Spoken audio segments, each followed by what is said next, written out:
ಅನಾವರಣಕ್ಕೆ ಸಿದ್ಧವಾಗಿರುವಂತಹ ಪ್ರತಿಮೆ ಕಳುವಾಗಿದೆ. ಅನಾವರಣಕ್ಕೂ ಮುನ್ನವೇ ಪುಟ್ಟಣ್ಣಯ್ಯ ಅವರ ಪ್ರತಿಮೆ ಕಳುವಾಗಿರುವಂಥದ್ದು. ಡಿಸೆಂಬರ್ 23ಕ್ಕೆ ಅನಾವರಣ ಆಗಬೇಕಾಗಿರುವಂತಹ ಕೆಎಸ್ಪಿ ಪ್ರತಿಮೆ ಮೈಸೂರಿನಲ್ಲಿ ಇಲ್ವಾಲಾದಲ್ಲಿ ಕಳುವಾಗಿದೆ ಪ್ರತಿಮೆ. ಈ ಬಗ್ಗೆ ಇಲ್ವಾಲಾ ಪೊಲೀಸ್ ಠಾಣೆಯ ಎದುರು ರೈತರು ಪ್ರತಿಭಟನೆಯನ್ನ ಮಾಡ್ತಾ ಇದ್ದಾರೆ.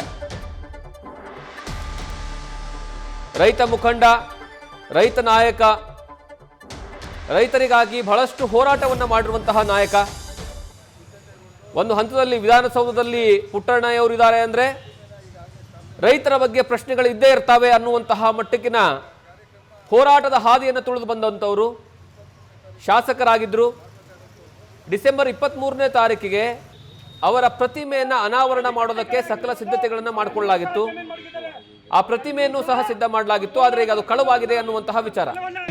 ಏಕಾಏಕಿ ರಾತ್ರಿ ಮಾಡಿದ್ರಲ್ಲ, ಆ ಕನ್ಸರ್ನ್ ಅಧಿಕಾರಿಗಳಿಗೆ ಯಾಕೆ ಅಂದ್ರೆ ಹೋರಾಟಗಾರ ಅವನ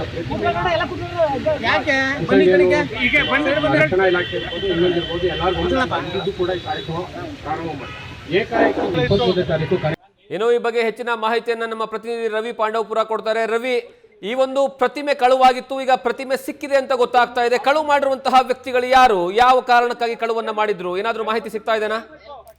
ಜಗದೀಶ್, ಪ್ರಮುಖವಾಗಿ ಮೇಲ್ಕೋಟೆ ವಿಧಾನಸಭಾ ಕ್ಷೇತ್ರದ ಮಾಜಿ ಶಾಸಕರು ಹಾಗೂ ರಾಜ್ಯದ ರೈತ ನಾಯಕರಾದಂತಹ ಕೆಎಸ್ ಪುಟ್ಟಣ್ಣಯ್ಯ ಅವರ ಪ್ರತಿಮೆಯನ್ನ ಮೈಸೂರಿನ ಇಲವಾಲದಲ್ಲಿ ಡಿಸೆಂಬರ್ 23ರಂದು ಸಂಜೆ ಅನಾವರಣ ಮಾಡಬೇಕಿತ್ತು. ಇದಕ್ಕಾಗಿ ಕಂಚಿನ ಪ್ರತಿಮೆಯನ್ನು ಕೂಡ ನಿರ್ಮಾಣ ಮಾಡಲಾಗಿತ್ತು.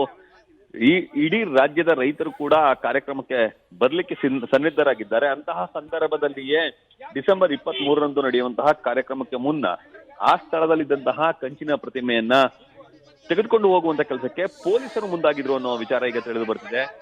ತಡರಾತ್ರಿ ಪೊಲೀಸರೇ ಆ ಒಂದು ಪ್ರತಿಮೆಯನ್ನ ತೆಗೆದುಕೊಂಡು ಹೋಗಿ ಪೊಲೀಸ್ ಠಾಣೆಯಲ್ಲಿ ಇಟ್ಟಿದ್ದಾರೆ ಅಂತ ಹೇಳಿ ಮಾಹಿತಿ ಲಭ್ಯವಾಗಿದೆ. ಮೊದಲಿಗೆ ಆ ಪ್ರತಿಮೆ ಕಳ್ಳತನ ಆಗಿದೆ ಅಂತ ಹೇಳಿ ರೈತರು ಒಂದು ಮೈಸೂರಿನ ಇಲವಾಲ ಠಾಣೆಗೆ ಹೋಗಿ ದೂರನ್ನ ಕೊಡ್ಲಿಕ್ಕೆ ಹೋಗ್ತಾರೆ. ಆ ಸಂದರ್ಭದಲ್ಲಿ ಠಾಣೆಯಲ್ಲಿಯೇ ಆ ಪ್ರತಿಮೆ ಇರೋದು ತಿಳಿದು ಬರುತ್ತೆ. ಆ ಸಂದರ್ಭದಲ್ಲಿ ರೈತರೆಲ್ಲರೂ ಕೂಡ ಪೊಲೀಸರ ವಿರುದ್ಧ ಆಕ್ರೋಶವನ್ನು ಹೊರಹಾಕ್ತಾರೆ, ಪ್ರತಿಭಟನೆ ಮಾಡ್ತಾರೆ, ಧಿಕ್ಕರದ ಘೋಷಣೆ ಕೂಗ್ತಾರೆ. ರೈತ ನಾಯಕನಿಗೆ ಅಪಮಾನವನ್ನ ಮಾಡ್ತಿದ್ದೀರಿ ಅಂತ ಹೇಳಿ ಆಕ್ರೋಶವನ್ನು ಹೊರಹಾಕ್ತಾರೆ. ಈ ಸಂದರ್ಭದಲ್ಲಿ ಸ್ಥಳಕ್ಕೆ ಬಂದಂತಹ ತಹಶೀಲ್ದಾರ್ ಅವರು ರೈತರನ್ನ ಮನವೊಲಿಸುವಂತ ಕೆಲಸಕ್ಕೆ ಮುಂದಾಗ್ತಿದ್ದಾರೆ. ಈ ಸಂದರ್ಭದಲ್ಲಿ ಆ ರೈತರ ಬೇಡಿಕೆ ಏನಂತ ಅಂದ್ರೆ ಇಲವಾಲ ಗ್ರಾಮದಲ್ಲಿಯೇ ಆ ಪ್ರತಿಮೆ ಅನಾವರಣ ಆಗ್ಬೇಕು ಅಂತ ಹೇಳಿ ಬಿಗಿಪಟ್ಟನ ಇಟ್ಟಿದ್ದಾರೆ. ಈ ಕಾರಣಕ್ಕಾಗಿ ಸಾರ್ವಜನಿಕ ಸ್ಥಳದಲ್ಲಿ ಆ ಪ್ರತಿಮೆಯನ್ನ ಅದೇ ಸಮಯಕ್ಕೆ ಅದೇ ಸ್ಥಳದಲ್ಲಿ ನಿಗದಿ ಮಾಡಿದಂತಹ ಸಂದರ್ಭಕ್ಕೆ ಅನಾವರಣ ಮಾಡ್ಲಿಕ್ಕೆ ಅನುವು ಮಾಡಿಕೊಡ್ತೀವಿ ಅಂತ ಹೇಳಿ ತಹಶೀಲ್ದಾರ್ ಅವರು ಭರವಸೆ ನೀಡಿದ ಕಾರಣಕ್ಕಾಗಿ ಈಗ ರೈತರು ಪ್ರತಿಭಟನೆಯನ್ನ ಮೊಟಕುಗೊಳಿಸ್ತಿದ್ದಾರೆ. ಜೊತೆಗೆ ಮುಂದೆ ಇಂತಹ ಘಟನೆ ನಡೆಯಬಾರ್ದು, ಜೊತೆಗೆ ರೈತ ನಾಯಕನಿಗೆ ಅಪಮಾನ ಆಗ್ಬಾರ್ದು ಅಂತೇಳಿ ರೈತ ನಾಯಕರೆಲ್ಲರೂ ಕೂಡ ಎಚ್ಚರಿಕೆಯನ್ನು ನೀಡುವಂತ ಕೆಲಸಕ್ಕೂ ಕೂಡ ಮುಂದಾಗ್ತಿದ್ದಾರೆ. ಜಗದೀಶ್.